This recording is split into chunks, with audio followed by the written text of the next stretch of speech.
We back to it.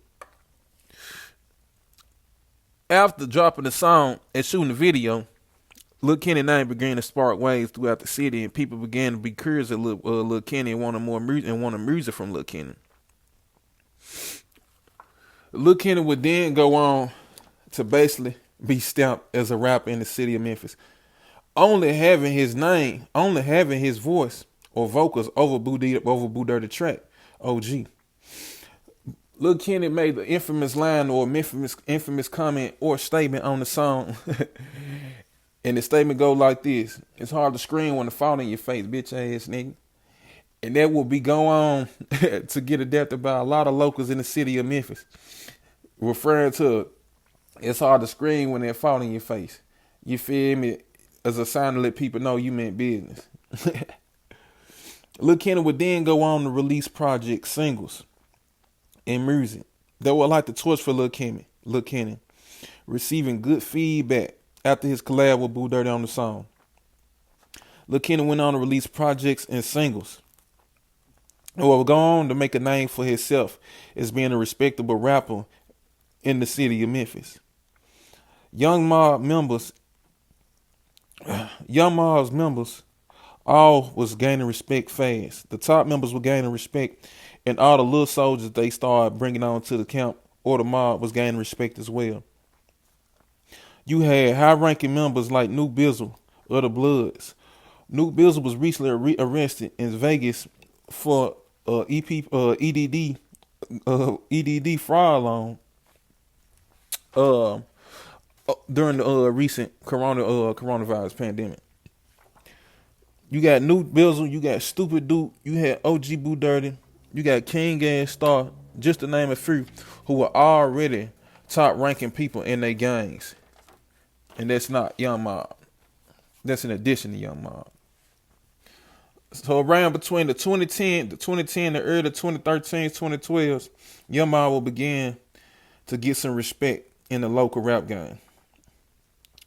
Young Mob's respect will eventually go on to grow, with artists like OG Boo Dirty and King Gas Star taking off and making songs dissing the ops on the other side. The ops on the other side would be that of Yo Gotti. King Gas Star dropped the song called "Fuck Ho Gotti," which gained a lot of traction.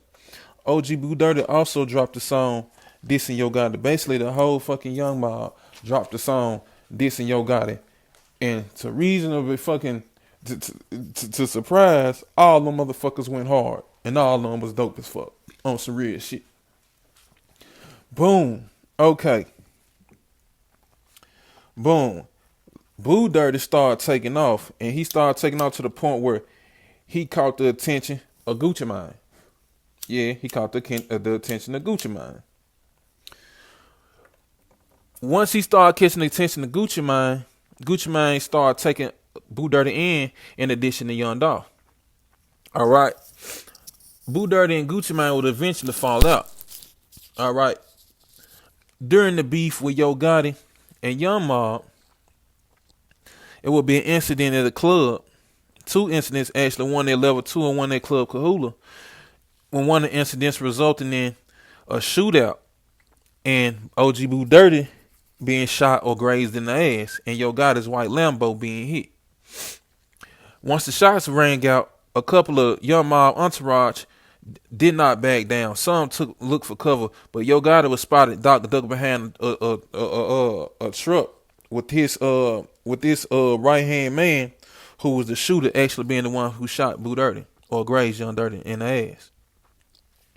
Okay, so the beef will continue between CMG and Young Mob. The disses will continue. Groups like Fam Mob would then start to rap.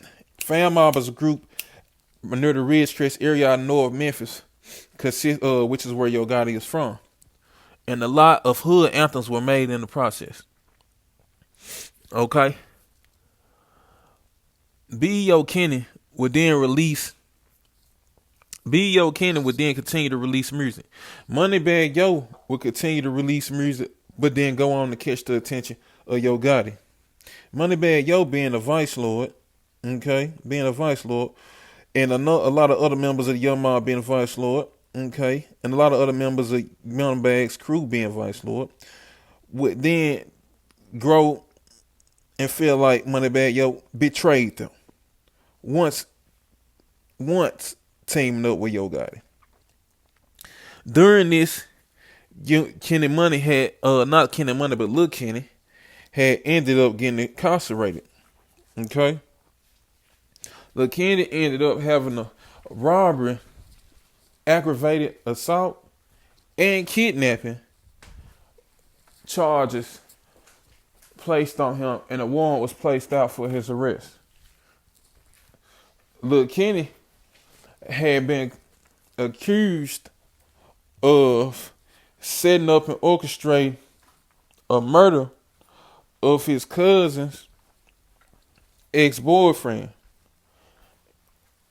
Lil Kenny was saying, it was reported that Lil Kenny had jumped out where the boyfriend, the ex-boyfriend, reported to the police that Lil Kenny had jumped out on with an AK-47 with other members in a black truck backing him in, blocking him in, assaulting him, and then shooting him.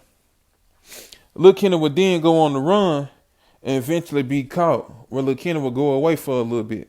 During this little stint, Moneybagg Yo would go on to drop a Heartless remake of 21 Savage's hot single.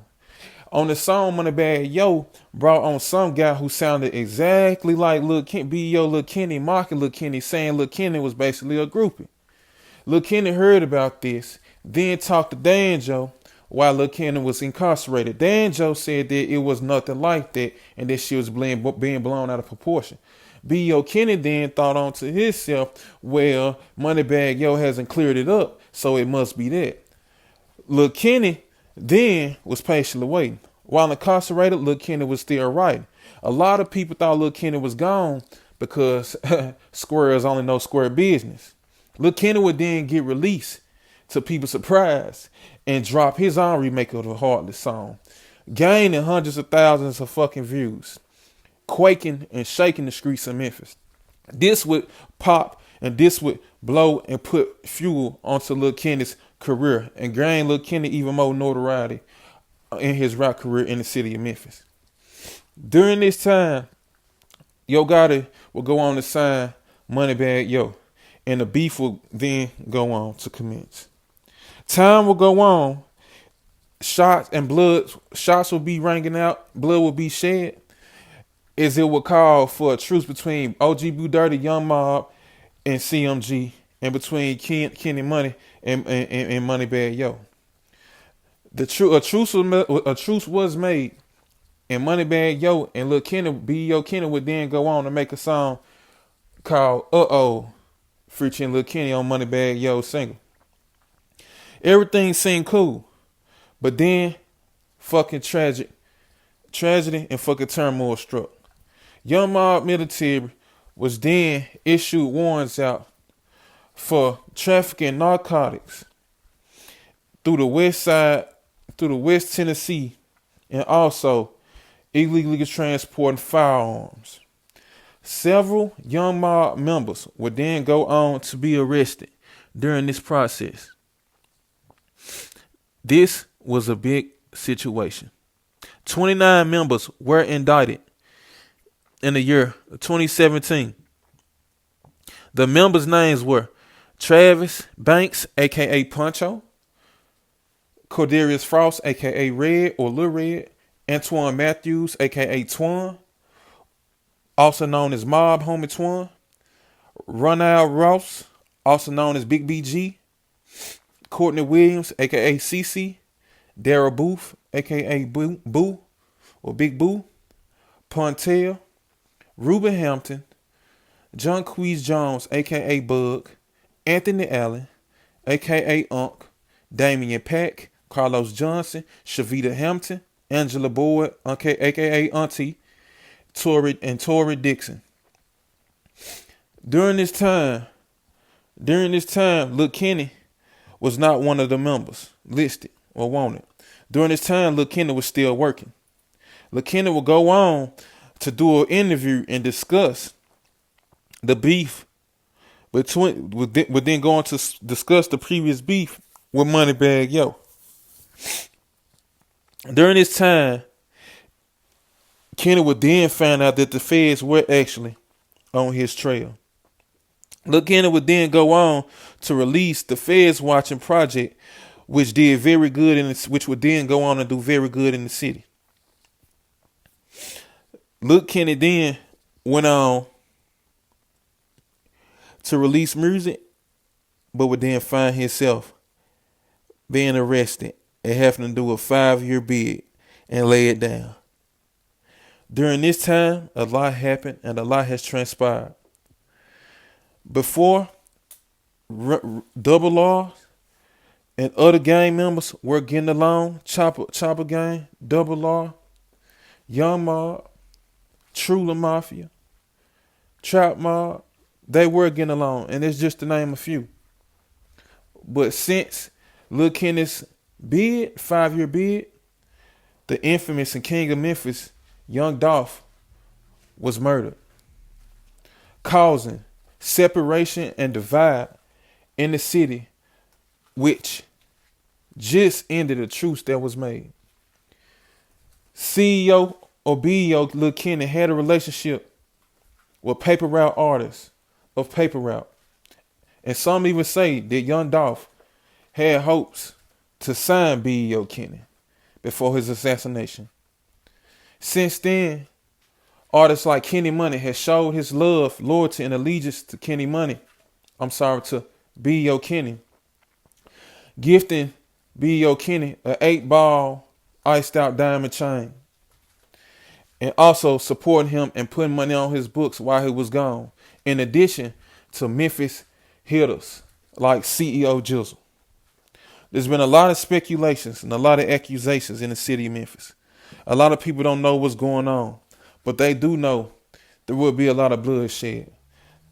BEO Kenny got out and dropped a single, not wasting any time, addressing all ops without name and letting people know it's wartime. And all people can do is sit back and watch. There's a lot of blood that's been shed in the city of Memphis, and people know a lot more will be shed.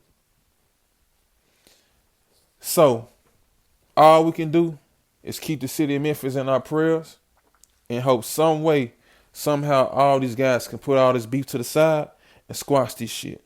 You did.